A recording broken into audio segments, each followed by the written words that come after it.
We are continuing on Sha'ar HaBitachon of Sefer Chovot HaLevavot, and we are on the fourth benefit of a person that is Baal Bitachon, that truly trusts HaKadosh Baruch Hu, even in comparison with the hypothetical case of a person that's alchemia, that he knows how to, the chokhmah of how to turn metals to precious metals, of turning iron to silver, turning silver to gold. There's a belief that there is such a chokhmah at the time. And that mythical belief would make a person secure for life, right? You will have the gold mine, like literally, under your control, because you could create a gold mine. Quite literally, it was believed to be. And Chovot HaLevavot goes on a journey of comparing different elements of a person that's boteach b'Hashem, that's connected with Hashem in a real way, with a person that would hypothetically have such capabilities of turning things into gold and sitting on a gold mine. So we went through the first three elements of why a boteach b'Hashem, someone with bitachon, with emunah, would be greater than a fellow that attains such powers. The fourth one, he says, Ki ba'al hakimya, this fellow that could turn things to gold, when he is going through doing this, he's going to do in quantities. He's going to do it. You know, sometimes he won't do anything. Sometimes he'll do quantity. If he is making a lot of gold,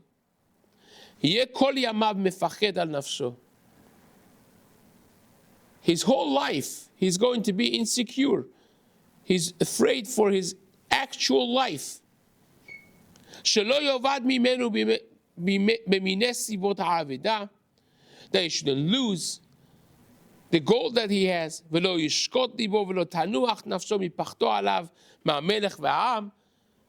king can't know about it, because obviously, if the king knows that there's not just the Fort Knox, but there's another source for gold, obviously they're going to send after him. And other people who are going to know that he's rich, or he could turn things to gold, even if he doesn't actually have it. They're going to want to kill him to take what he has. You know, he's literally the creature that lays golden eggs. You know how insecure his life is? How afraid he is? How many locks and bells and whistles he needs by his door, and cameras and security alarms? What kind of life is that? Imagine a rich man. I was once sent to deliver a message to a very wealthy person. And I go to their compound, and the door of their house was much thicker than a door of any vault that you've ever seen in your life. Like this thick. Just the door of the house. With the steel, the rods with the lock coming out from all over, up, down, for all four sides. Bullet. It was RPG proof. So I'm sitting there, waiting for him to come. I'm thinking to myself, what a life. What a life. How does he live? How does he travel? He has to hide his identity the whole time. You can't hide yourself in this fortress the entire time. He has to go about living. You take your kids to the park. Forget about you. Your kids want to go to school, and you're worried that they shouldn't be kidnapped. Right? You think the rich people have it easy. Forget about the fact that you don't even know who's your friend, because everyone wants a piece of you. But most of them don't mean it. Most of them couldn't care less about you and your well-being. So you don't even know if you have a real friend. But forget about that. What an insecure life. It's a difficult life to live. Again, so I always say, you can't say wealth is bad. You know, it gives you a lot of power, a lot of influence, and a lot of comfort. It doesn't provide simcha. Simcha d'chaim does not come with that. It gives you comfort, gives you power. And whoever denies that is jealous. But comparing the level of serenity and happiness in life, of what we call osher with an aleph, feeling fortunate, feeling secure and a deep sense of happiness and joy. The Baal Kimya could be very comfortable, but look at his mindset. He's always going to be terrified of what people could do to him to get his money. You know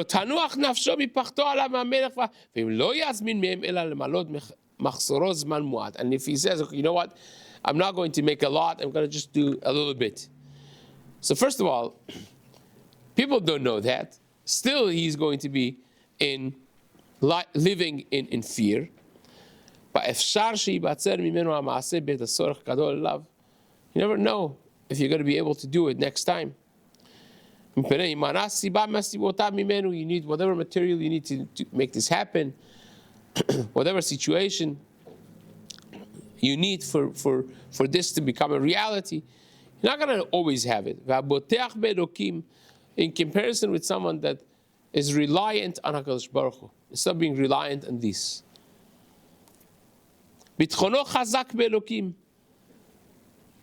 He's holding on to the source of life, source of everything. Hashem is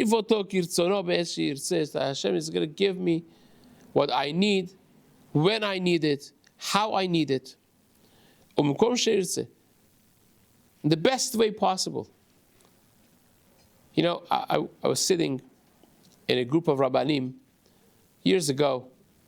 It was a convention of Rabbanim, and one of the things they had was mental health of the Rabbanim themselves, dealing with the tzibur, being able to, you know, when it's pretty lonely up there, and there are limitations. You cannot discuss cases that are private to people, and so on. So they had this, they're paired up, and different Rabbanim in small groups, and they gave them like exercises to do together. So I was paired up with two senior, like probably very, very well-known, senior, experienced, amazing Rabbanim, right? Uncomfortably mismatched, right? And one of the things was to discuss difficult moments, difficulties that we've had. And it was such an honest, amazing group, discussing the lowest moments that they have currently and they've had historically in their, in their pulpit rabbi job, in the decades that they served as senior rabbanim. So I asked a question from the most senior one in the group. The details of the question is irrelevant, but he said the following, and this is beautiful. This is a man, very successful. He's made a real dent in the Jewish landscape of town.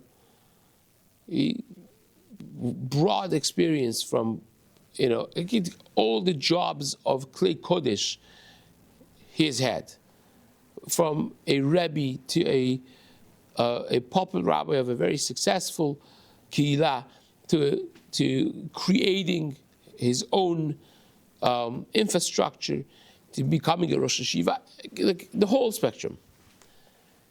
And he's had a lot of ups and a lot of downs. And he said, when I look back at life, I see so truly and genuinely that HaKadosh Baruch Hu has been holding my hands throughout the entire experience.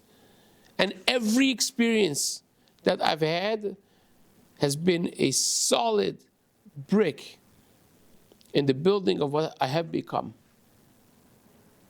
without which I could not have been who I am today. So HaKadosh Baruch Hu, when a person recognizes that, when you go through it, it's much harder.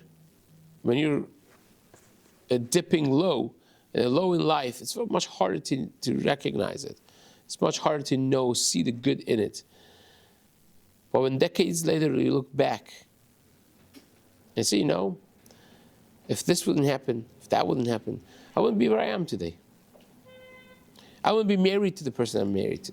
I wouldn't have the type of children and type of family that I have today. I wouldn't know this and this and this, which caused my success in life. When a person lives with HaKadosh Baruch Hu, he knows that HaKadosh Baruch Hu will give me what he knows I need, when I need it. Sometimes you think, I need it now. HaKadosh Baruch Hu says, you have no idea. If you have it now, it will be disastrous. You need it in 2 years from now, in 2 months from now, in 2 weeks from now. That's the benefit of a Baal Bitachon. Just like HaKadosh Baruch Hu makes sure that all of a sudden, 9 months later, you have a baby that is the most sophisticated being, a creature in this world. It's developed in the most miraculous way. When exactly the nervous system is going to develop, when the heart is going to develop, when the skin is going to, when the bone, when the shape of every, and what has to be flexible, and what has to be soft, and what has to be hard. And it's the most complex unit in the universe, human body. HaKadosh Baruch Hu develops it exactly, and he gets the exact amount of nutrition, what he exactly needs to develop. Miraculous. It's not just in the womb that HaKadosh Baruch Hu takes care of you, without you lifting a finger. He does it ever since you come out of the womb as well. It's just that when a person becomes smarter, you make the mistake of thinking that you're sitting in the driver's seat. It's a complex unit because we have to work, we have to make smart decisions. Hashem has given us sechel and a brain to use, right? And our decisions could trump many other things in life. The Tosafot in the 9th parak of Masechet Bava Batra discuss if a person could decide to kill themselves, can my bechira trump my destiny? Or can my bechira trump someone else's destiny? Right? Can I put an end to their destiny with my bechira? The bechira of a person is very, very strong. Hashem wants that bechira to be the main factor of this world running. But it doesn't take away for a second from the fact that HaKadosh Baruch Hu is governing everything on the surface or beneath the surface. You have a little egg, and you put it in an incubator, and you watch it develop from a little yolk to a full creature with brains, with emotions, with everything the way it has to be, exactly what it needs to live a life of a chicken, of any bird or any creature that it is that's developing.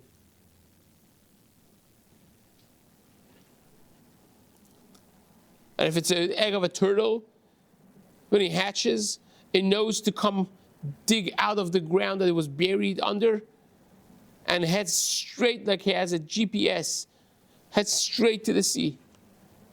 Knows exactly where to go, knows exactly what to do. And that's life in this world.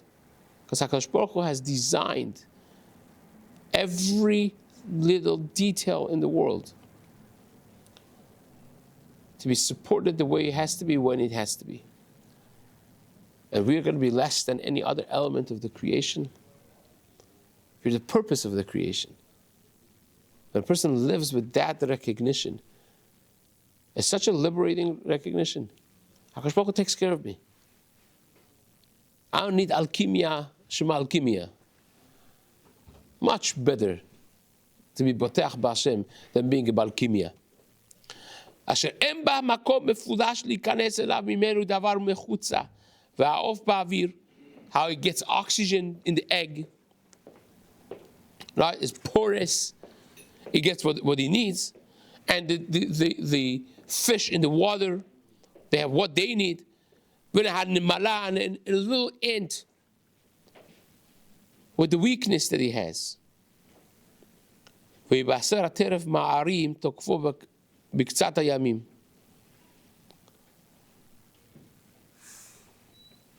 It's not the strength of a lion that feeds it. The lion could be sometimes going hungry. Kifrim rashu v'ra'evu. HaKadosh Baruch Hu is mazmin. It provides for even a little ant what they need. Ve'amar, and the pasuk says in Mishlei Perek Yud, lo yar'iv Hashem nefesh tzadik. A person that's connected to Hashem, Hashem will not let them go starving. Will not let them lack anything they need in life. Ve'amar, and it says in Tehillim again in Lamed Zayin, nar ha'iti gam zaganti, v'lo ra'iti tzadik ne'ezav, v'zaro b'arish Hashem. I lived a long time. I saw a lot. Says David HaMelech, I've never seen a Sadiq Ne'ezav. A person who's connected to Hashem should be left alone. Should be abandoned by Hashem. Or even his children will be seeking bread. HaKadosh Baruch Hu takes care of the people who are connected with him in that special way. Again, the focus of this fourth element over here is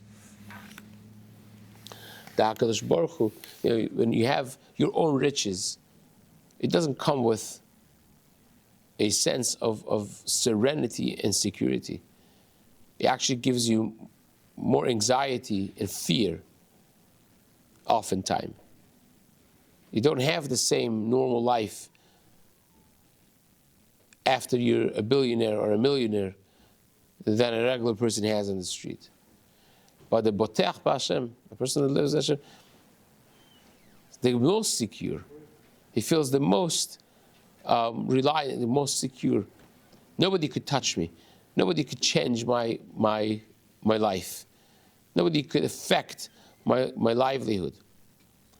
We spoke about Shmuel this morning, and Shaul in Perek Yud, Perek Tet and Perek Yud of Sefer Shmuel. And there is a little delay that people are speaking with Shaul before he gets to Shmuel and is anointed as the first, very first king of Klal Yisrael. And the Mefarshim explain, you know why they were talking to him for a little longer than needed? Because it was a few seconds before he had to become the king. It was exactly set when. Because and we darshan from this an amazing drasha. En malchut nogea bechaverta afilu kimlu nima. Even a kingship of a person, you cannot take it. The next king would not be anointed, would not take over even a second earlier than it's supposed to be. Because you can't take away a second of control from the previous king or have attained a second extra control than what you're supposed to. Even the smallest details. HaKadosh Baruch Hu exactly has it figured out. When you're going to get what you're going to get. The blessing is going to come, it's not going to come, how much is going to come, when it's going to come, exactly to the T, to the moment, with all the details. That's a liberating thought. That yes, I'm going to do what I have to do, what I need to do.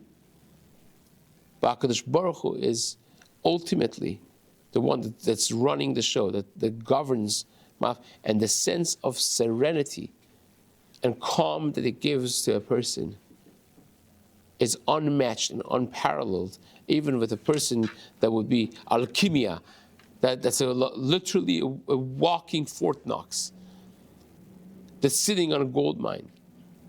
That is a tremendous thing for a Baal Bitachon as the fourth element of additional security that he discusses, and Be'ezrat Hashem, we will continue the fifth one in the days to come.